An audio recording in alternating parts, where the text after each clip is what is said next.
jazz musician, you're probably very interested. But anyway, we know nothing about jazz, and that's why before we wanted to figure out how we should be approaching it.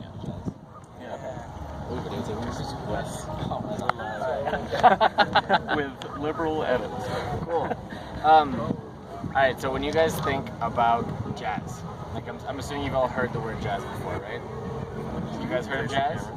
Okay, when you hear jazz, I don't mean listen to it, I mean when someone says jazz to you, what comes to mind? Like what kind of music comes to mind? Well, I mean, when I was talking to you before, you were talking like a lot of brass. You were thinking, right? And you were thinking Saxophones, brass. And you were thinking what? Just music. Just music in general. That's awesome. Jazz to music.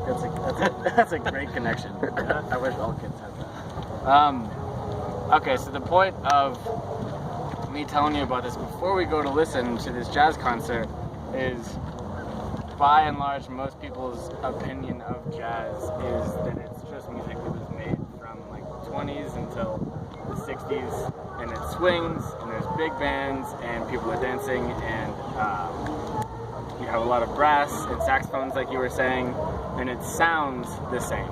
Like a lot of jazz sounds like that classic big band thing, and that's what people think when they hear the word jazz. But really, what jazz is just a style of musicians playing with each other. So it's a style of music that doesn't have to sound a certain way. So when we go to listen to this, what I want you guys to think about is how the musicians play with each other. Because when you listen to regular music,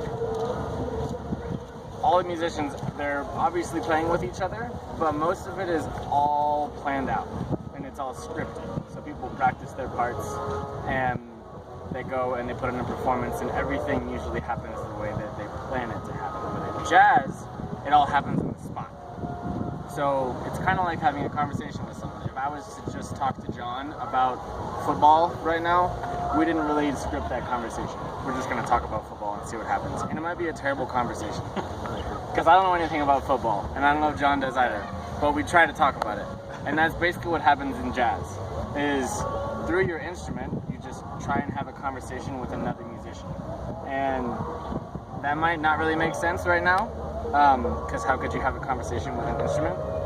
However, just keep that in mind, that what jazz really is musicians conversing with each other in real time.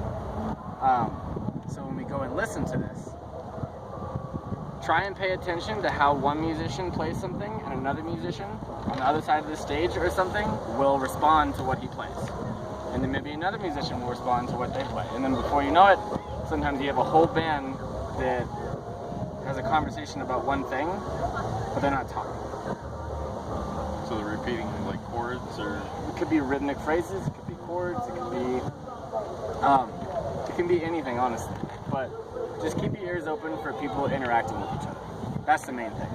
So try and pay attention to what one musician does and how another one reacts to that. Well, in my pre-interview, I said it sounds like a lot of noise. Yeah, that's what a lot of people would probably say. I was expecting somebody to say noise when they said, what is jazz? And it can definitely come off that way sometimes. I even can admit that jazz sometimes just sounds like noise. Like a bad football. Like a bad, yeah, exactly. Conversation about football. But if you know how to listen to it correctly, and if there are musicians who are really good at it, then it can be really cool if you understand what's going on. So, yeah. Because it's all on the spot. Exactly. That's all I remember. So, Cool. let's do it. All right. Nice.